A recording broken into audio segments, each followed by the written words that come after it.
con relación a esta pregunta en particular, siempre necesariamente tenemos que retornar a la educación en Cuba y a las pautas que marcó este proceso para el triunfo, al triunfar la revolución.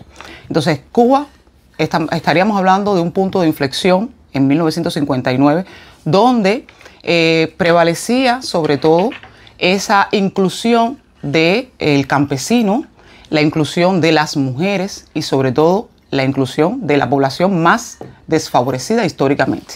Y en ese matiz, en ese punto de inflexión, fueron muchos los procesos que vinieron a acompañar esa lucha para el naciente proceso revolucionario. Estaríamos hablando entonces de varios procesos, como primeramente pudiéramos estar destacando la campaña de alfabetización en Cuba, que trajo un momento de apertura al conocimiento para todas esas clases de las cuales estábamos hablando y por las cuales se comenzaba a gestar el proyecto de justicia social en nuestro sistema. Estamos hablando de una participación sobre todo de los grupos de mujeres en esa construcción social, y también me gustaría hablar del proceso de reforma agraria que en ese contexto venía a dar un protagonismo a la clase campesina. Entonces, son momentos de la historia de Cuba que en alguna medida siempre marcan el papel protagónico que las clases más desfavorecidas ocupaban en ese nuevo proyecto social cubano. Y entonces, en ese también matiz, se ubica la población negra, que antes del triunfo de la revolución, aunque hubiese contado con una estructura social ya más encaminada a desarrollar el sistema educacional y el de salud, todavía con el triunfo de la revolución tenía Cuba más del 25% de su población era analfabeta. La gran mayoría de esa población negra no tenía ningún tipo de estudios, vivían en condiciones de marginalidad y por tanto este nuevo proceso revolucionario abriría este nuevo camino para la población negra. Entonces, ante esa realidad, ¿qué significó el proceso revolucionario en la lucha por la problemática racial? Una problemática racial que se encontraría entonces con un acceso universal a la educación, con un papel protagónico fundamentalmente en las escuelas, en proyectos y programas que con el triunfo de la revolución comenzaban a ver una inclusión más activa de la población negra en cuanto a servicios, ya decía educación, salud, accesibilidad a la salud. Entonces la población negra sí ganó mucho con este proceso revolucionario. Destacar en este periodo, en estos años, de la mano también de los procesos que mencionaba anteriormente, de la campaña de alfabetización, hasta el campesino, también dentro de la población negra ganó recursos y materiales para poder transformar en ese proceso revolucionario.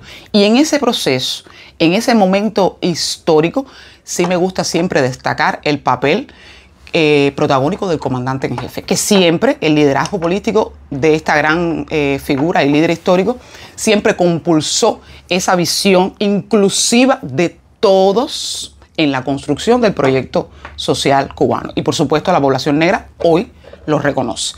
También podemos destacar no solamente el papel del comandante en jefe, sino de muchos intelectuales que en esa etapa venían a desarrollar y a compulsar este proceso, ¿ya? Y que eran herederos de la generación del 30. Estaríamos hablando allí de Nicolás Guillén, de Juan Marinelo, pues varias fueron las figuras que acompañaron en este proceso. Entonces pudiéramos estar hablando de algunos avances, ¿sí? Decía inicialmente avances que tienen que ver con la inclusión educativa de la población negra, pero también estamos hablando ya en ese proceso con avances en pos de eliminar las barreras raciales estructuralmente. No se ganarían tanto en el punto de vista estructural, pero sí ya desde el punto de vista institucional. Entonces estaríamos hablando de un proceso que representaría para la población negra un alcance mayoritario a esas instituciones políticas, jurídicas, educacionales, en sentido general, que anteriormente no tenía. Entonces esto siempre representó un punto muy valorado para nuestra lucha. Y siempre también me gusta pensar que en esa etapa se comienzan a gestar las primeras pautas de visibilidad de la figura y de la cultura negra en Cuba, que amén de que estuviera acompañada, que formara parte de esa identidad, hasta ese momento, hasta 1959, era rechazada, ¿sí? No, era relegada. ¿Sí? La cultura negra, la cultura yoruba, que es también influenciada en muchos países de Latinoamérica, Brasil también es un ejemplo de ello, en Cuba hasta 1959 era vista solamente como una cuestión folclórica, una cuestión cultural asociada a la producción artística, cultural, pero no se asumía como un valor de la identidad cubana. Entonces, a partir de 1959, esa ganancia institucional, ese alcance, esa visibilidad institucional, habría ya un mayor camino para esa cultura negra que comenzaba a formar parte de todas nuestras prácticas. Desafíos hay muchos todavía. Hoy tenemos grandes desafíos en cuanto a la problemática racial en Cuba. Estaríamos hablando tal vez de la persistencia que hoy todavía, a pesar de todos los esfuerzos, existen en cuanto a la discriminación. Sí. Hay otros tipos de formas de discriminación que a lo largo de la historia se han ido solapando y hay muchas investigaciones que después puedo comentar algunas de ellas que así lo han demostrado. Entonces, se ha visto que uno de los principales desafíos es ese. Hoy continúa siendo para las dinámicas y los estudios de la sociedad cubana un problema la cuestión de la discriminación racial por el color de la piel. Sí. No es una discriminación racial que tal vez reniegue, como era antes, las cuestiones religiosas, no, porque ya están incorporadas gracias al proceso de transculturación del que en algún momento Fernando Ortiz se hacía eco. No estamos hablando de una discriminación racial, tal vez ni siquiera por el coeficiente intelectual o por perspectivas antropológicas que ya están felizmente rechazadas por la academia. Estamos hablando de una discriminación que está asociada a patrones estéticos, a patrones más bien todavía culturales, pero que pasan solamente por el color de la piel y que todavía están profundizados, enraizados en la conciencia de la población cubana y que por supuesto, como parte de la identidad, se transmiten de generación en generación. Es normal hoy para cualquier cubano decir, ay, que negra más linda, ay, que parece blanca, ay, que negrita más educada, y sin embargo, hay frases como, ay, qué bueno, salió con el pelo bueno, y no perciben detrás de ese discurso, detrás de esas prácticas, elementos de discriminación racial. Lo ven como algo muy natural. Entonces todavía hoy, por eso, en las investigaciones que se sustentan en nuestra sociedad, se constituye ese elemento como un desafío. Otro desafío que me gustaría también apuntar es el silenciamiento que en alguna medida sufrió la problemática en un periodo complejo para la historia cubana. Si Cuba avanzó en la atención a la población negra en la década de los 59, finales 60, 70, 80, al calor de ese proceso revolucionario, ¿ya? Estoy pensando en la zafra de los 70, las historias que nuestros padres y la historia nos ha contado. Sin embargo, en la década de los 90 sucede la crisis económica y social que viene a frenar en cierta medida, no se puede negar, el proceso de avance en las conquistas del pueblo cubano. Y ese proceso también se reflejó en los avances que venía hasta ese momento evidenciando la población negra, ¿ya? Porque siempre, como grupo social también históricamente marginado, los puntos de partida o referencia para poder superar esa contradicción eran distintos. Y entonces eso constituyó un freno. Y allí se comenzó a percibir una especie de silenciamiento en torno a la cuestión racial. Y en la academia, en otros espacios, esta temática no era negada, pero sí silenciada, en pos siempre de la unidad. Es decir, una de las principales conquistas que tiene el proceso revolucionario hoy y que yo me atrevo a decir que es la que ha mantenido el proceso hasta nuestros días, es el concepto de unidad que encierran todas sus políticas, el concepto de unidad que encierran todas sus prácticas y el concepto de unidad que encierra quiero pensar que hasta nuestros días, porque así todavía lo percibo, un ejemplo de eso soy yo hoy acá, ¿no? El concepto de unidad que se debe seguir para poder mantenernos en el camino hacia una construcción socialista. Y ante eso, entonces, se podrán percatar que hablar en un escenario académico o un escenario internacional sobre la problemática racial tiene que pasar por ese concepto, ¿ya? Entonces, es una de las también desafíos que hoy se enfrenta. Otro que sí se percibió fue el resurgimiento en la década de esos 90 de esas formas de exclusión que comenzó a vivir la población negra. Se comenzaron a aparecer población negra nuevamente en situaciones de marginalidad, todavía hoy se perciben. Población negra que por su acceso económico y social no lograba o dejaba a un margen los estudios. Entonces, por tanto, el acceso a la educación, a pesar de ser gratuito, accesible y universal, no partía de los mismos puntos de referencia para una población que para otra. Eso con el declive, la crisis en la década de los 90. Y eso, por supuesto, ampliaría una pérdida de presencia de la población negra en sectores importantes de la producción, de la política, de falta de visibilidad. Nuevamente, otro desafío que retornaba después de tantos avances en 1959 a el escenario y al contexto social cubano.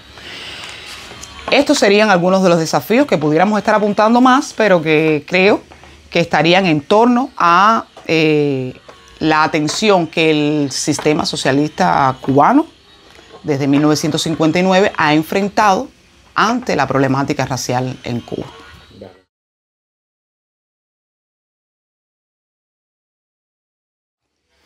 En cuanto a esto, primero que todo, para ser coherente, si el proceso revolucionario de justicia social se erige fundamentalmente para aquellas clases hasta ese momento más desfavorecidas, decía inicialmente, donde el papel protagónico, ¿quién lo jugaban? Los campesinos, las mujeres y la población históricamente más desfavorecida, entonces la mujer también vendría a ser un pilar esencial en ese proceso de construcción, ¿ya? Y así también lo hicieron notar lo incorporaron a cada una de las prácticas políticas de nuestro sistema desde 1959. Estaríamos hablando, como bien tú me enunciabas, de 1900. Primero, protagonizaron todos los procesos de transformación que acompañaron al sistema educacional cubano. O sea, la mujer siempre estuvo presente antes del triunfo de la revolución, en ese proceso de conquista, donde ya el papel de Vilma y Aide eran esenciales o fueron esenciales. Ella y muchas otras mujeres fueron esenciales tanto en la lucha de campaña como en el movimiento 26 de julio y por supuesto dentro del proceso revolucionario.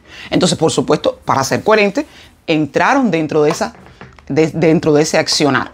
Y estaríamos viendo en ese proceso, inicio de revolución, la creación de una federación de mujeres cubanas que representaba y representa todavía hoy las necesidades de la mujer en todas sus esferas sociales, dígase laboral, esencial, dígase familia, también, ¿por qué no?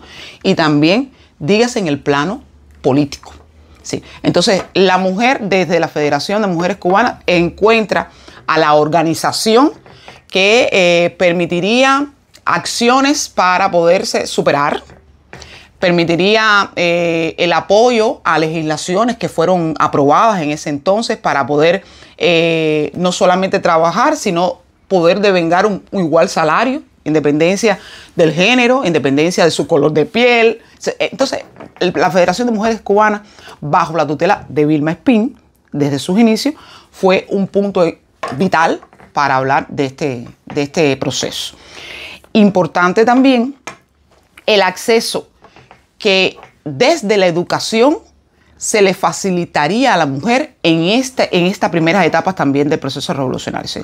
El acceso no era solamente, como mencionaba anteriormente, para la población negra y para los campesinos con la campaña de alfabetización, sino también para la especialización de la mujer. Entonces teníamos primeramente una organización que defendía esos derechos de la mujer en todos los órdenes de la sociedad, y estaríamos entonces hablando de un proceso de profesionalización de la mujer en Cuba. Y entonces se destaca los cursos de aprendizaje para niñas y mujeres en ese periodo. Se destaca en ese periodo también los procesos que permitirían la visibilidad de las mujeres en sistemas judiciales, la visibilidad de las mujeres, tranquilo, en actividades económicas, la especialización de la mujer en ese periodo. Entonces eso fue también un papel muy importante en esa etapa. Y junto a la creación de la Federación de Mujeres Cubanas, entonces también estaba su presencia en la actividad cultural también de la isla. El papel entonces que jugaría Aide dirigiendo la Casa de las Américas en esos primeros años de la Revolución fue también vital para la promoción del pensamiento latinoamericano y la literatura latinoamericana. Y siempre se vio en ese proceso el protagonismo de la mujer. Entonces podemos estar viendo y mencionando de que durante el proceso la mujer cubana constituyó un papel fundamental para compulsar cada una de las acciones y políticas que se iban implementando. Siempre estuvo allí a la vanguardia. Primero, decir que el marxismo siempre ha constituido una línea de pensamiento educacional dentro del proceso revolucionario cubano, siempre. Y por tanto, se estructura en todos los niveles de enseñanza. Un nivel de enseñanza que es básico, donde pudiéramos estar hablando de la formación en cuanto a la historia de Cuba, ¿ya? Y por tanto, ese acercamiento a un pensamiento martiano, fidelista, marxista, está introducido tal vez de forma dogmática, sí, en los primeros años del proceso de enseñanza, pero siempre con el ideal de construcción socialista. Sí, entonces, estamos hablando de una enseñanza básica que ya incorpora desde sus bases al marxismo como una ideología de las prácticas del proceso revolucionario. Y estaríamos hablando de una enseñanza ya superior, donde el marxismo se va incorporando ya más con una visión crítica, ¿sí? Una visión que tiene un precedente en la antigua Unión Soviética, por supuesto. Entonces, que tras la crisis de los años 90 demandaba de un análisis contextualizado, de una profunda, de una visión un poco más crítica de esa realidad en torno al proceso que se gestaba o que se necesitaba gestar. Estaríamos tal vez resumiendo en pocas palabras, para no ser muy extenso tampoco este debate, de un auge del pensamiento marxista en todo el sistema educacional cubano, que se caracteriza por 3 puntos. Primero, por tener una revisión del modelo económico que en Cuba se ha venido perfeccionando en todos estos años. Sí, es una visión marxista que permite identificar una lucha de clases, que permite ubicar la necesidad de los grupos sociales, se va relacionando con muchas de las visiones que hemos visto anteriormente, que permite ubicar la lucha de los movimientos que se van gestando en ese contexto, y que por tanto la necesidad de transformación es vital dentro de ese pensamiento marxista. Estamos hablando de un periodo que es de crisis del marxismo ante ese enfrentamiento a las contradicciones, donde ya entonces se enfrenta con un modelo económico adverso, que rompe muchas veces con ese ideal que se tenía en el proceso de construcción, pero que parte de los recursos con los que dispone la isla para poder transformar, como decía el concepto del comandante en jefe, todo lo que debe ser cambiado. Pero que ante eso se antepone. Y por tanto, el sistema educacional cubano advierte esas realidades, las lleva al aula en proceso o en la enseñanza, sobre todo superior, que ya es menos doctrinal, es un poco más crítica ante la realidad, ¿ya? Y entonces se analiza, se lleva al debate, la discusión en las aulas sobre la realidad cubana constituye una práctica de todos los docentes dentro del sistema de enseñanza de educación superior.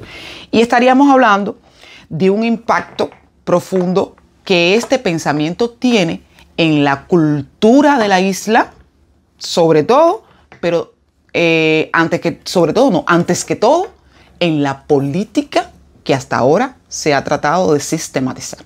Sí, no solamente en las prácticas que hoy muchas veces no entendemos y que forman parte de nuestra cultura. Estoy pensando en el cómo nos relacionamos, en el cómo vamos a nuestras fiestas populares, por muy insignificante que pueda representar esa práctica, está mediada por un pensamiento también que es marxista para nosotros. El análisis de cualquiera de esas prácticas debe pasar por ese prisma. Y digo que sobre todo también política, porque toda transformación, toda idea tiene que pasar primeramente en esa práctica política por una consulta popular. Y para nuestro concepto, el concepto de democracia de la sociedad cubana, pasa por ese prisma. Aquí, en los contextos también que estamos viviendo, eso hoy puede estar representando un desafío para nuestras prácticas institucionales. Hoy, y por eso se encuentra en Cuba, en cada escenario social, cuestionamiento, crítica en torno a ese pensamiento, porque el cubano sabe cuando hay contradicción, cuando te enseñan que una realidad debe ir de una forma y sin embargo va de otra, cuando se me implementa una práctica sin haber hecho una consulta popular. No sé si tal vez podamos estar hablando de ese tema, aunque no creo que sobren muchas palabras. La realidad hoy nos impone eso. Y entonces, ante esa coherencia de pensamiento y práctica, teoría y acción, el cubano protesta, ¿ya? Consulta, pero tiene las estructuras para hacerlo, las estructuras que son políticas. Y estamos hablando del Partido Comunista. ¿Sí? Nuestras instituciones políticas siempre están prestas a escuchar, sobre todo cuando el pueblo se percata de que hay un grupo de prácticas que no están acordes con lo que hasta el momento de 1959 se ha defendido. Y entonces se crean los espacios de consulta popular, se analizan las acciones, se transforman las acciones en caso de que las condiciones estén propicias para ello. Por eso les digo que el pensamiento marxista del sistema educacional cubano pasa también por esa dimensión, que es cultural, pero sobre todo política. Bueno, primero, me gusta siempre seguir con la misma dirección, ¿no? La lógica del proceso revolucionario cubano debe indicar un apoyo, y de hecho hasta ahora siempre lo ha demostrado, siempre un apoyo a los movimientos y clases que estén en favor de la mayoría. ¿Sí? Entonces, ante ese égide, nosotros reconocemos, o la institucionalidad cubana reconoce un grupo de no movimientos, no me gusta decir que son movimientos, aunque sean, ¿no? Pero son grupos de investigadores, son grupos de intelectuales, son grupos de estudiantes que representan, son grupos de mujeres, son grupos de ciudadanos que representan a las mayorías. ¿Dónde tenemos a esos históricos movimientos sociales en nuestra realidad cubana? Porque no estamos hablando en Cuba, por ejemplo, como el movimiento de Sin Tierras acá en Brasil. No estamos hablando de otro tipo de movimientos que aquí en Brasil sí se fomentan en torno a la lucha de la población negra, que en eso pudiéramos estar hablando. Algo se debe intencionar, creo, en la próxima pregunta en torno a ello, ¿no? Estamos hablando en Cuba de organizaciones que son políticas y organizaciones que son políticas y de masas. Y por tanto representan a la mayoría. Y ahí estarían los principales movimientos. Ya mencionaba al Partido Comunista de Cuba, pero no mencioné que también ha recorrido esa historia junto con este proceso, a la Unión de Jóvenes Comunistas. Estamos hablando de la Federación Estudiantil Universitaria, que últimamente ha protagonizado muchos procesos de protesta, igual con la misma implicación de lo que mencionaba anterior, con espacios para el debate, ¿ya? Porque si no, no seríamos coherentes. Si hay una contradicción, se identifica la contradicción, hay que consultar, hay que revisar, y así ha sido a lo largo de la historia, ¿ya? Estamos hablando de la Federación de Mujeres Cubanas, ya comenzábamos ahorita, pero estamos hablando también de muchas instituciones y muchas organizaciones culturales que han apoyado la lucha de estos movimientos. Y ahí entonces estaríamos mencionando al Centro de Investigaciones Psicológicas, el CIPS, estaríamos mencionando al CENESEPS, estaríamos mencionando a las universidades, todas nuestras universidades, protagonizando investigaciones, proyectos, etcétera, etcétera, en torno a esas problemáticas, y que por tanto al interior de esas instituciones se puede estar hablando de un germen de movimientos en favor de la lucha ¿ya? Estaríamos hablando, ¿por qué no?, de las instituciones Juan Marinelo, diversidad, todas siempre en pos, como decía inicialmente, ¿de qué? De la unidad del pueblo, de la construcción socialista, de la necesaria crítica, creo fervientemente en eso, de que todo lo que deba ser cambiado hay que debatirlo, ¿ya? Sobre todo en un contexto, porque eso no puede ser ajeno, donde la intención y la voluntad política es avanzar, lograr, pero que el escenario político internacional es ciertamente muy desfavorable. Por todas las implicaciones que conocemos, el embargo económico, esas no se pueden negar, están.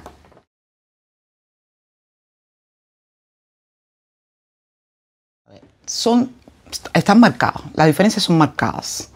Aunque nos acompañen procesos comunes de historia, cultura, estamos pensando tal vez solo en Brasil y Cuba, procesos de conquista, procesos de esclavitud que compartimos.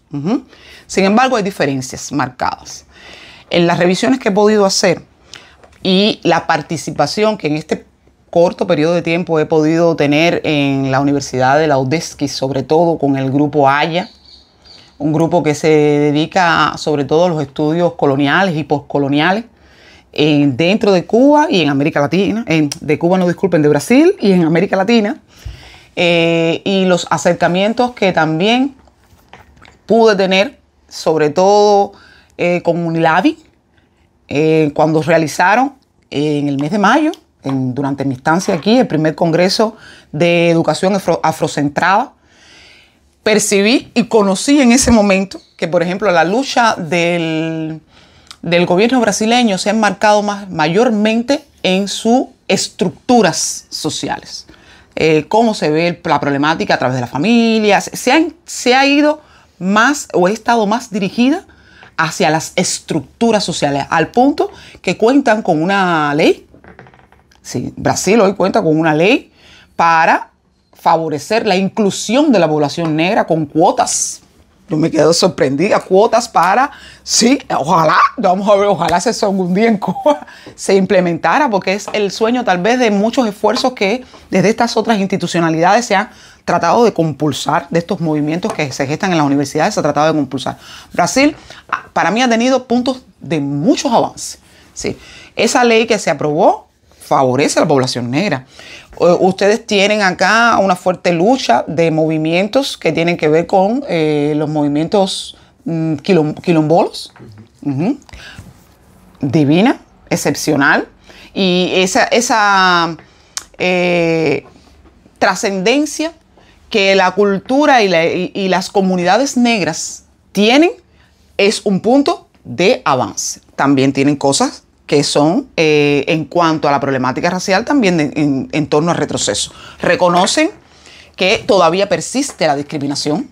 Aquí el debate no es frenado en torno a la unidad, se conoce esa diversidad y por tanto el debate es abierto, tú puedes hablar. Yo estoy invitada no voy a estar aquí, desafortunadamente. El mes próximo tienen una marcha, pero es una marcha que se hace todos los años, de mujeres negras, y que se hace a lo largo de todo Brasil. Eso en mi país no se ve. Un ejemplo, ¿no? Si la población negra puede protestar o estar en desacuerdo con determinadas acciones, pero ni legisladamente, ni gubernamentalmente estaría sustentada. No sé cómo, si me hago comprender. Entonces, hay avances. Esas serían para mí las principales aspectos que nos diferencian. Tienen en esa marcada diferencia, una mayor visibilidad de sus figuras negras en el contexto brasileño, a pesar de que persiste la discriminación, todavía persiste. Estamos hablando de mujeres que han protagonizado y que se reconocen aquí en Florianópolis. Tienen a una de las primeras líderes negras que ocupó cargos políticos, Antonieta Barros. Entonces, todo el mundo la conoce, al menos en las universidades, en los espacios en los que yo me he podido mover. No sé, al interior de otros grupos, que también, como en todo sistema social, hay más de un grupo y una clase. Entonces, en el campo académico donde me muevo, me he podido mover en estos 3 meses, se conoce, se debate, se defiende la cultura negra. Entonces, ese es un acercamiento y una realidad del pueblo brasileño que demuestra la lucha en torno a esta problemática. Ahora, en el caso de Cuba, hay otras cuestiones que también son favorables. Ya no tanto desde el punto de vista estructural. Sigue siendo un problema en el sistema social cubano la lucha estructural por la población, en defensa de la población negra. Porque se ha enmarcado, sobre todo desde el triunfo revolucionario, a conquistar ese espacio desde donde, como mencionaba anteriormente, desde la institucionalidad y al derecho que tiene la población negra, al derecho, porque el derecho se puede dar, pero si no se defiende, ese derecho queda a merced de la conciencia popular, que está permeada por una herencia que es discriminatoria, que es desigual. Entonces, ante esa realidad, ¿qué demuestra Cuba o qué ha hecho énfasis Cuba? Sobre todo en los debates académicos. El debate académico en torno a la problemática racial en Cuba ha sido amplio, ha sido extenso. Muchas son las figuras que han protagonizado este debate.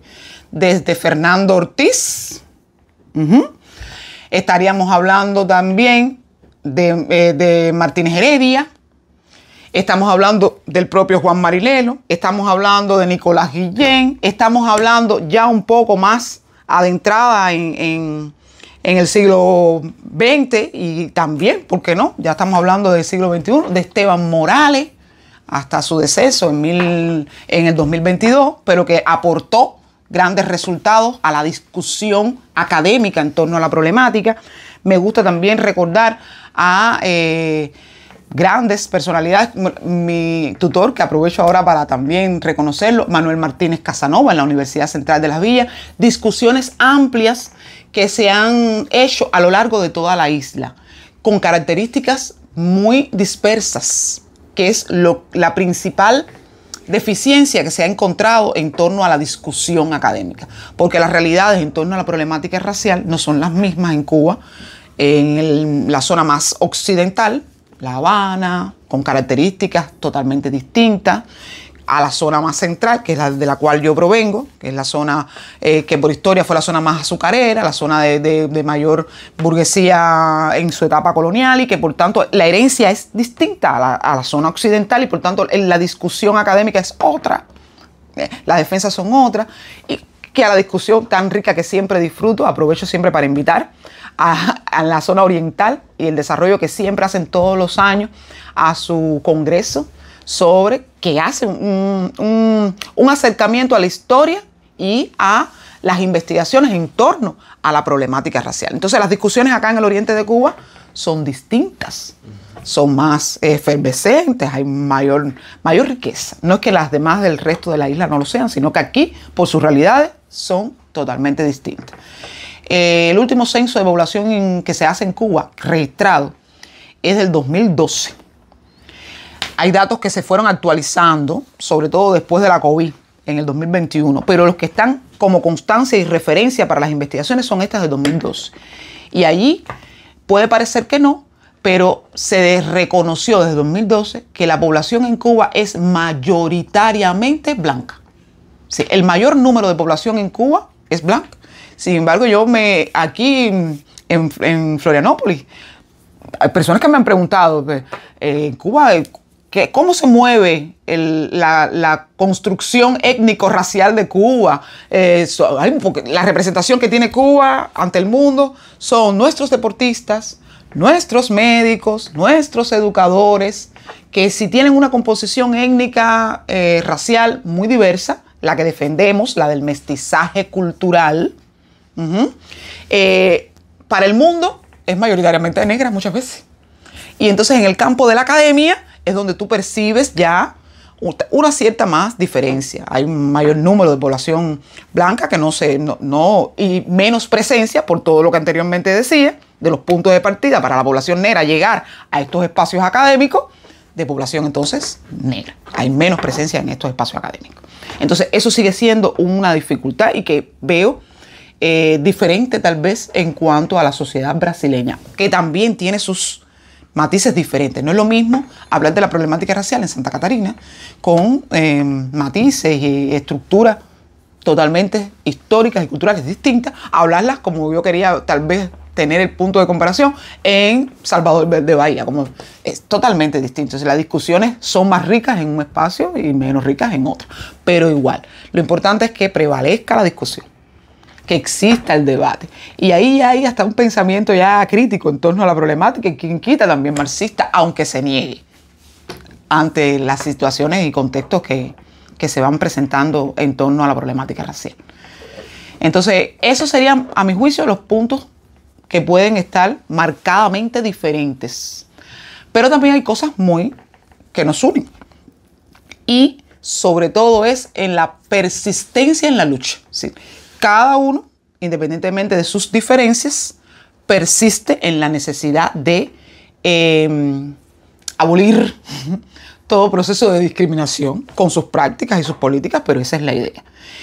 Y tal vez pudiera ser el espacio para mencionar que en Cuba han sido varios los esfuerzos para ello, para persistir en esa lucha. No solo con la campaña de alfabetización, que fue en el primer momento inicial, no solo con la creación de espacios desde el punto de vista institucional, los que mencionaba anteriormente, el Instituto Juan Marinelo, todos esos espacios donde la presencia de la población negra era también esencial, sino también con la creación de grupos como la Comisión Aponte. Si nosotros tenemos, al calor de la UNIAC en Cuba, una comisión que es dirigida por Renzoli, y que creo tuvo como vicepresidente un periodista, Pedro de la Hoz, en Cuba.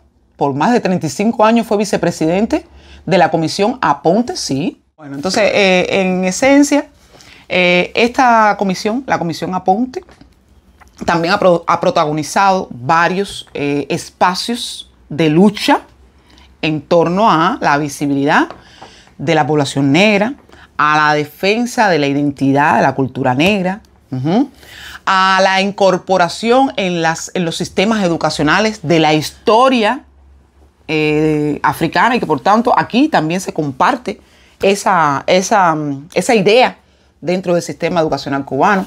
Y entonces desde nuestras universidades el apoyo que desde el Programa Nacional de Lucha contra el Racismo y la Discriminación Racial, que fue aprobada en el 2019, un momento también necesario de empezar a hablar sobre esas políticas, sobre esas necesarias acciones al calor de la conferencia de Durban y los desafíos que enfrentaba para eliminar todo tipo de discriminación, ya sea por el color de la piel, etcétera, etcétera. Entonces, este programa de lucha contra el racismo y la discriminación racial, con el acompañamiento del grupo, la Comisión Aponte de la que yo mencionaba, impulsaría un grupo de investigaciones aquí también se desarrollan muchas investigaciones. Yo formo parte de un proyecto que en Cuba se coordina desde la Universidad de Oriente, decía la Universidad de Oriente, un debate, pero en la que participan varias instituciones. Mi universidad, la Universidad Central de las Villas, y también participa el Instituto de Investigaciones Culturales Juan Marinelo. Entonces, esa investigación o ese proyecto, ¿a qué se ha dedicado en estos 2 últimos años? Le queda todavía una vigencia de 2 años más, a impulsar los estudios en torno a la problemática racial, no solo en Cuba, sino también en Latinoamérica y en Caribe, y el Caribe. Y en ese matiz, ver a la identidad cultural como el elemento que transversaliza toda la problemática.